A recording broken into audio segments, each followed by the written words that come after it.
Hello friends, Namo MyoHoRenGeKyo. Welcome. We'll continue and I think we'll be able to finish the embankments of resolute mind and conviction about maintaining resolve in our gohonzon, in our practice, in our Buddha nature. We just finished talking about how we influence others and how important it is to call out inappropriate non-life affirming behavior, right? Of course, in the context of MyoHoRenGeKyo, more specifically, Nichiren is talking about those that would contradict or act as bad agents or attack directly the foundations of the Buddha's teachings, the MyoHoRenGeKyo of Shakyamuni's teachings. So he continues. Many such examples of slander are also found among Nichiren's disciples and lay believers. So all of us are capable, certainly, of everything from small moments, small lapses, frustration of this samsaric life, we'll say, and do things sometimes that are not very constructive. So this is a reminder that to be humble, in that all of us, no matter how many years we've practiced MyoHoRenGeKyo or Shakyamuni Buddha's teachings, we're still human beings. We're still in samsara. We still make mistakes, and redressing those mistakes, just like the old saying, falling down isn't the problem. It's getting back up and how we get back up, right? That kind of thing. I am sure, he continues, that you have heard about the lay priest Ichinosawa. Privately, he is considered one of Nichiren's followers, but publicly he still remains in the Nembutsu school.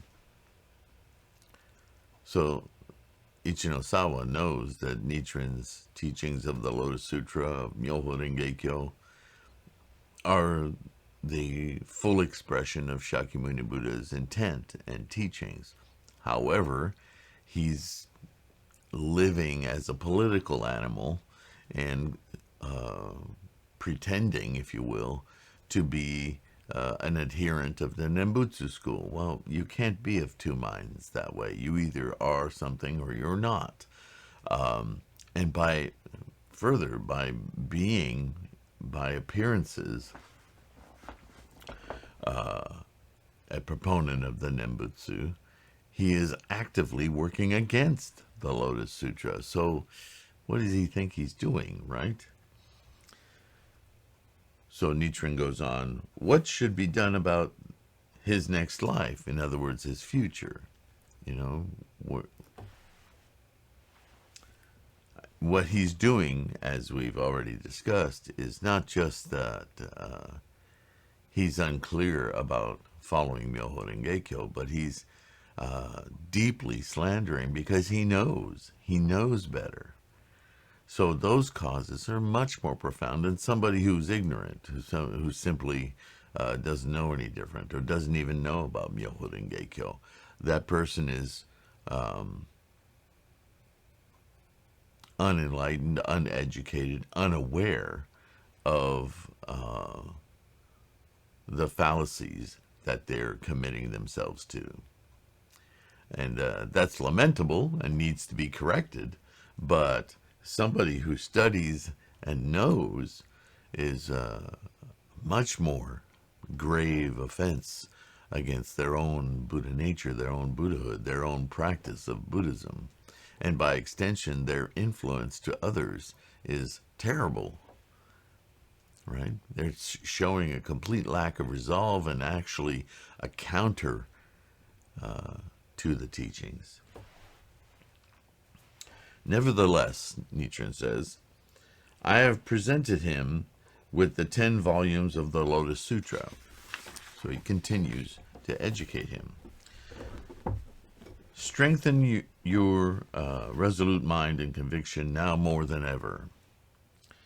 Anyone who teaches the principles of Buddhism to others is bound to incur hatred from men and women, monks and nuns, because culturally other influences hold sway. So you are then the reformer, the corrector, and you're always going to get resistance, right? That's the nature of human beings, or life in general, right? Let them say what they will, he says, and trust yourself to the golden teachings of the Lotus Sutra, Shakyamuni Buddha, Tendai, Miao-Lo, Dengyo, and Chang'an. This is what is signified by the expression, quote, practicing according to the Buddha's teachings, end quote. The Lotus Sutra reads, if in that fearful age one can preach this sutra for even a moment, one will deserve to receive alms from all the heavenly human beings, end quote.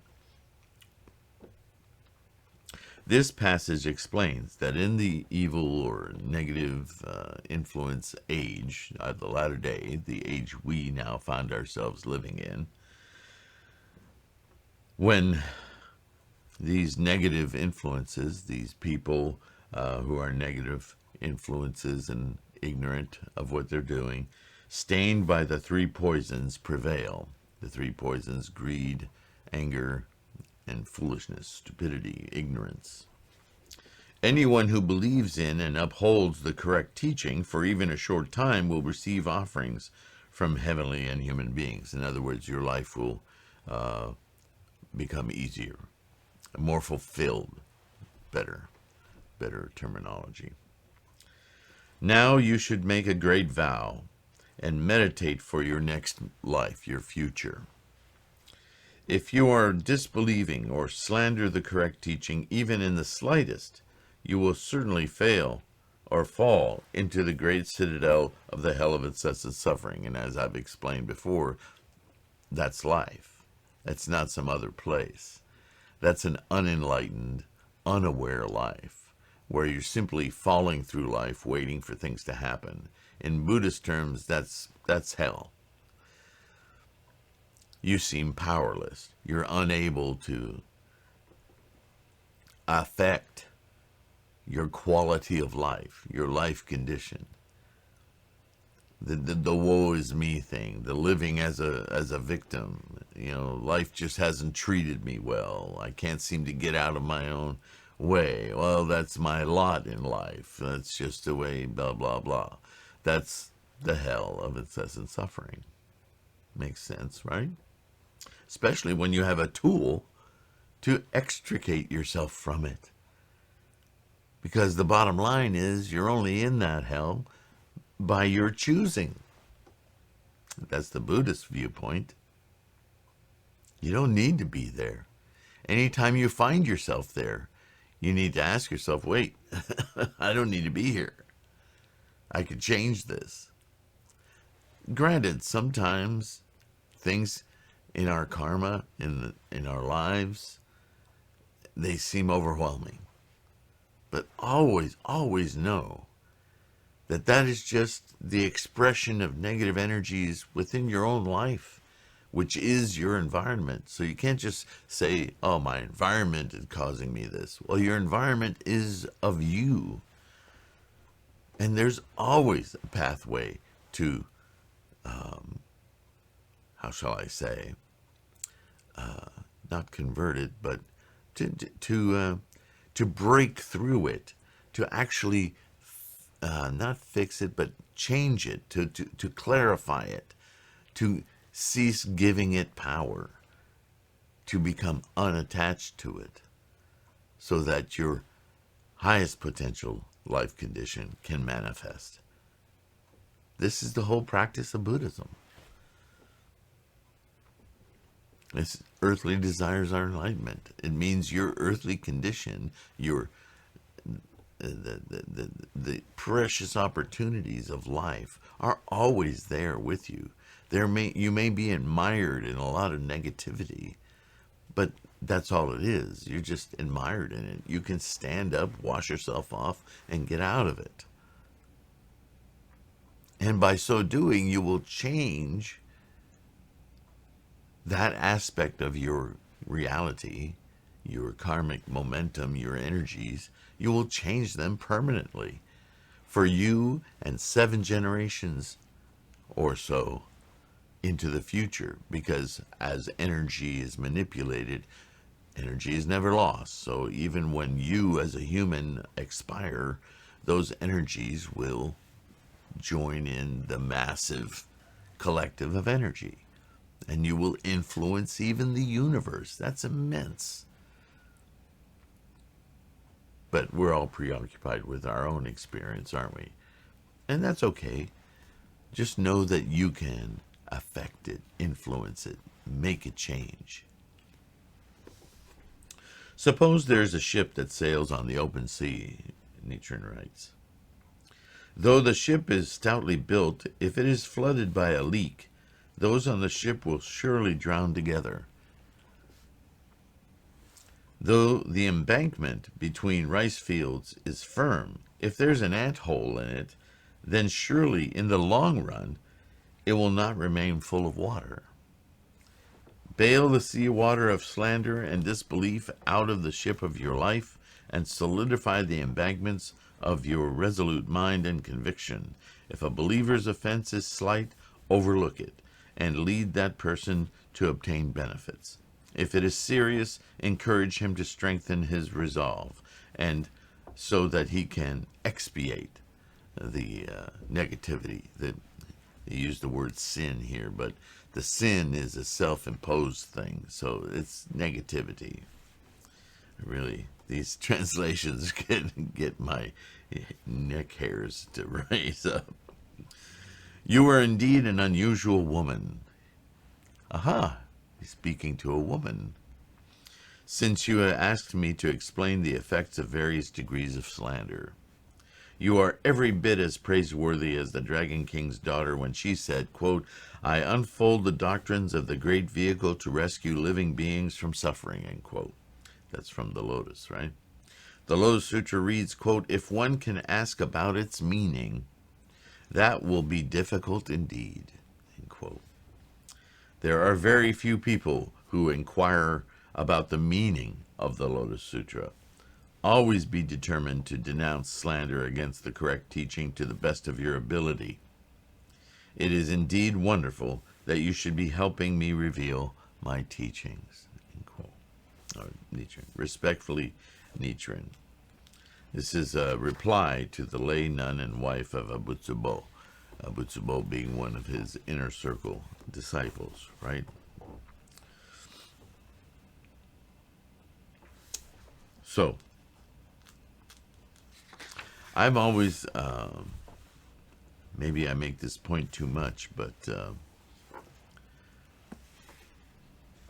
I want you to note that in 13th century Japan, in the shogunate, where things are run and ruled by a ruthless, very authoritarian state, where religion and governance are hand in hand and used as tools of governance over the people, power over the people, how to manipulate populations with fear, violence, and these fears based on religious schools of thought affecting the culture spiritually, mentally, and violence based upon that fear. Women were possessions, identified as workers in combination with breeding and support of a husband who was the figurehead of the family, whether a samurai or a farmer or whatever, right? And even then, and this goes all the way back to Shakyamuni, 3,000 years ago almost, women treated as equals.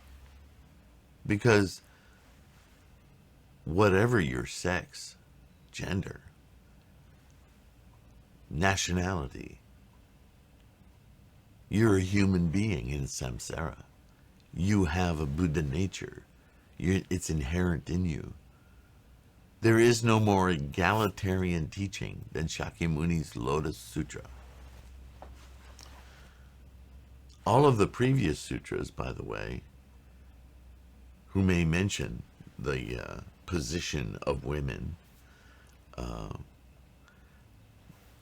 don't want to say cater to, but they're constructed, the teachings, the expedient means are constructed in a way to embrace the societal norms of the day.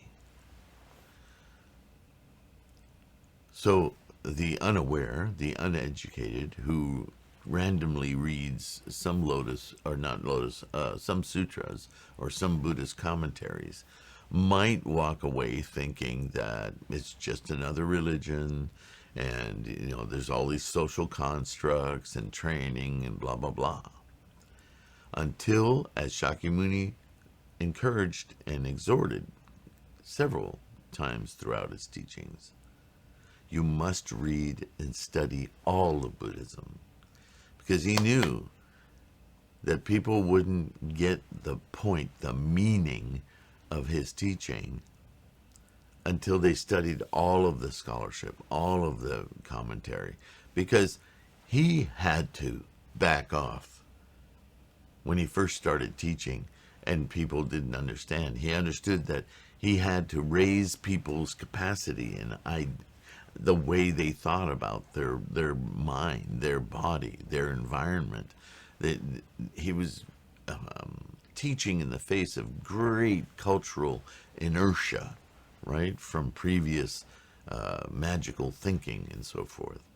So he had to inculcate that into his teaching to slowly bring the capacity of his students up until finally they were capable of understanding the meaning of the Lotus Sutra. And Nichiren, 2,000 years later, is still fighting the same stigmas of the culture of his day, and we are today. But we have far greater capacity to understand. It's far more, we're far more capable of analyzing a situation in the moment and let go of a tremendous amount of baggage that we've had in the past, when we can reason that this is so much clearer. The clarity is obvious to us. We don't have to disassemble so much of the previous baggage of thinking that we've had. We can quickly change our thinking. So there is no more suitable philosophy, teaching, method for us to awaken our Buddha nature than the Lotus Sutra, MyoHoRenGeKyo. There it is.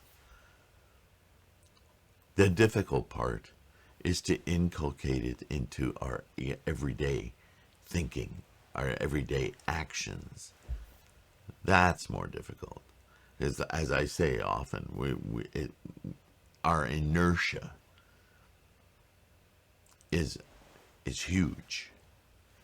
It's not just ours, it's generations that have pushed us into it. But that doesn't make us victims. It just explains the nature of the energy that our momentum, and we have to constantly be adjusting it, influencing it in a Buddha way, a Bodhisattva way. It's an influence in momentum. So don't be too hard on yourself, but at the same time, be diligent about your awareness. Yeah, a word that's bandied around a lot is mindfulness, but I think because it's been used in so many odd ways,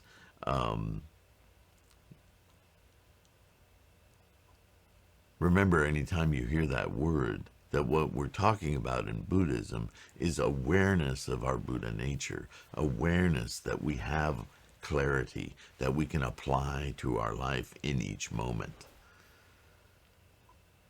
It's tough to remind ourselves of that, but reminding ourselves of that constantly is the Buddha way. It is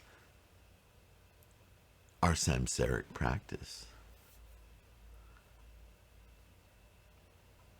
All right. So thank you for going through this Go Show with me to participate. The Buddhahood podcast, you can get all of these videos in their audio form wherever you get podcasts. The Buddhahood podcast, 3 words. And with that, Namo MyoHoRenGeKyo. I look forward to the next one. Take care of your health. Be good and gentle to yourself and others. Namo MyoHoRenGeKyo with love. See you soon.